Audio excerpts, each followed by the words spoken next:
In this episode, we are in Pensacola, Florida, where we spend the day at the National Naval Aviation Museum, home to the Navy's Blue Angels. We also visit the Pensacola Lighthouse Museum.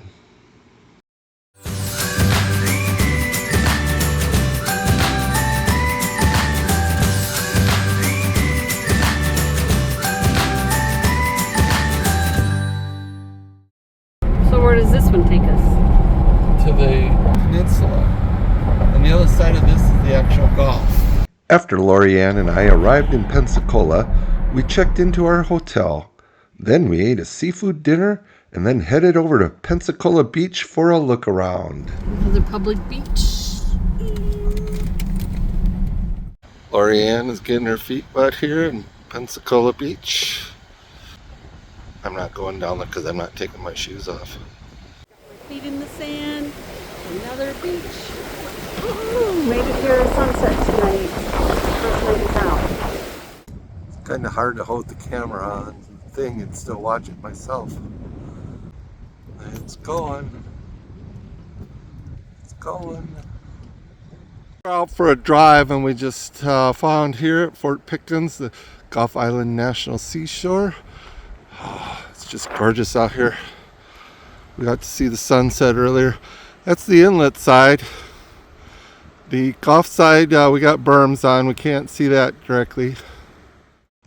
During the Civil War, Fort Pickens remained in Union hands and exchanged cannon fire with Confederate forts at Fort McRee and Fort Baranicus. So what do you do when you go on a trip? Go to national parks in the dork. Actually, we're down for sunset. Just kind of interesting. Oh, there's a plane up in the sky. At least I hope so. Gulf of America on the right. Pensacola Bay on the left. The next day, we went to the National Naval Aviation Museum. Home of the Blue Angels. Unfortunately, there was no demonstration today. Lorianne and I are here at the National Naval Aviation Museum. Okay, this is the view of second floor, just part of the planes here. They have a very interesting display of early aviation history, especially with the Navy here. All the airplanes here at the museum are real airplanes, not replicas, except for one. Glenn Curtiss, on his own, demonstrated to the Navy that he could land airplanes on and beside ships. Late 1911, early 1912, they asked Curtiss to build this airplane. This goes by a lot of different names: the AV boat, the F boat. Airfield getting ready to go fly. You got all the heavy leather gear on because you're going to be flying an open cockpit. All the old World War I airplanes. British Sopwith Camel. German Faulkner airplane. Terror of the Skies. So this is a Curtiss JN or Jenny. First airplane across the Atlantic. The Curtiss company had gotten together with the Wright company. They made Wright Curtiss airplanes. It's a Boeing airplane. Students called it the Yellow Peril because if you have 3 bad flights in the Yellow Peril, you get to go do something other than be a naval aviator. F3F. This replica was found off the coast of San Diego. Grumman came up with the idea to add this gun cam so they could actually have a record of what went on and go back and take a look at it. Same retractable mechanism on the landing gear, hand cranked. It's a P-40, one of the Flying Tigers that fought in Japan. Japanese Zero. Dauntless dive bomber. Okay, this Dauntless was at Pearl Harbor at the time of attack, but later transferred to Midway, and it was participated in the Midway attacks, launching off of an aircraft carrier. That's the Corsair, the Marine version of the. Yes. This is what George H.W. Bush flew when he was a naval aviator. He didn't fly this aircraft, but this is the type he flew. They got out over the water. He ordered the crew to bail out. He thought everyone got out. Turned out he was the only one to survive. All right, he was picked up by the USS Finback, a submarine. B-25 Mitchell. I really didn't know the Navy flew those, but they must have. I totally forgot about the Doolittle raids, where the B-25 bombers took off from aircraft carriers to bomb Japan. The museum, they have a display of what Old Town Pensacola may have looked like back in those days of World War II. This exhibit, you can see what it might have looked like during the Pacific Theater. Airplane being rebuilt, bombs all over the place.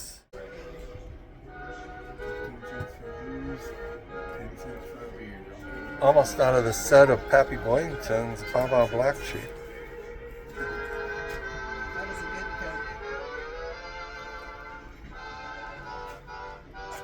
Now we're on the flight deck here. An F-6F Hellcat getting ready to be launched. These guys are working really hard to get this plane operational. Cubic Bar Club. Cubic Club here that was transplanted from Cubic Bay. The Cubic Point Officers Club in the Philippines was a major source of enjoyment for Navy and Marine Corps squadrons, ships, and units as they passed into the Western Pacific between 1951 and 1991.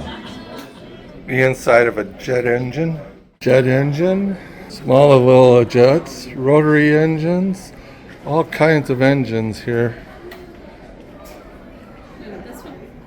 This is one of the first jets that the Navy acquired. Pensacola is home to the Blue Angels. See their planes here at the museum.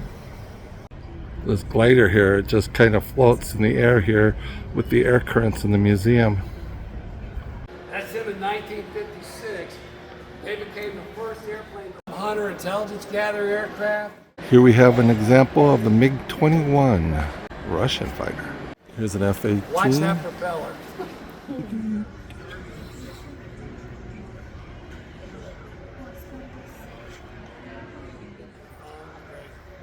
Lots of good capability. This is the top of the pyramid for the F-14. This is a D model. This is the last of the cats, the Tomcat. So this is the last one to fly a combat mission, last one to land and take off from a carrier during the Persian Gulf War. And it came to us. The Tomcat.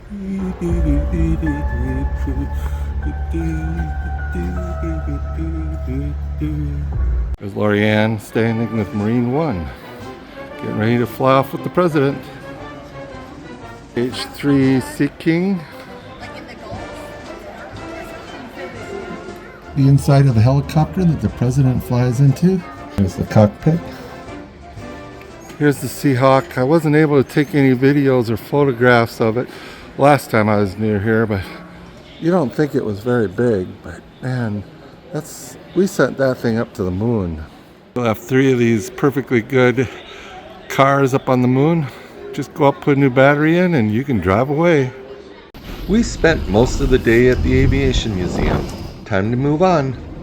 All of the Blue Angels. Hope you like this video. Go ahead and hit that like button. And while you're at it, hit that subscribe button. See you in the videos. We have the Pensacola Lighthouse and Museum.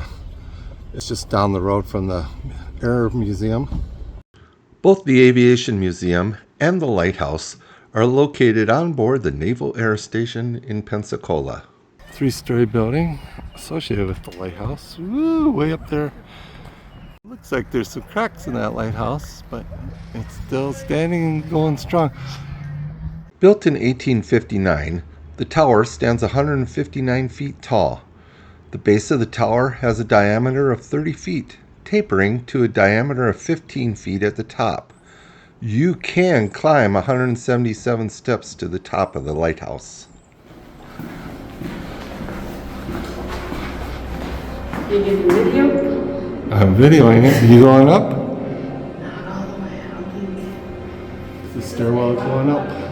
I'm not going to make it today with the bad knee. Little room up here. Lorianne is on the second floor of the building attached to the lighthouse. Come back out to the stairs.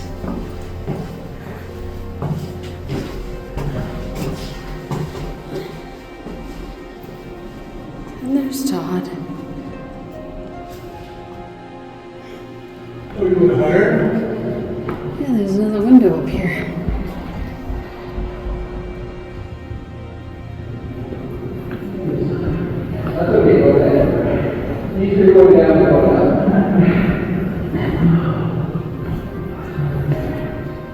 did make that window. Don't know if she's still there or not. Here was the oil shed where they kept the oil because it was flammable. It was outside of the area of the lighthouse. The keeper's quarters of the Pensacola Lighthouse Station was built in 1869. It is now a museum with an ever-evolving array of exhibits.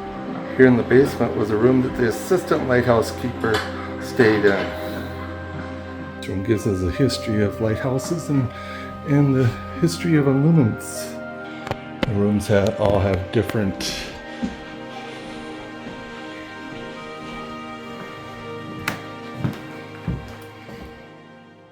Alright, Todd and I are at the beach, getting ready for the space crew to come through. Don't know if we'll be able to see it from here.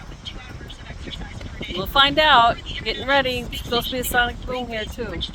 So, kind of fun.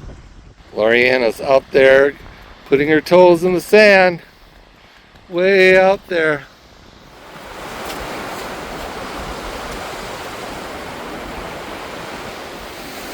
Getting my feet wet in the Gulf of America.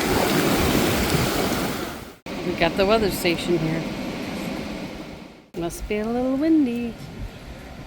For dinner, we ate at the Ore House, which is just minutes from downtown Pensacola on the scenic Bayou Chico, overlooking Bahia Mar Marina.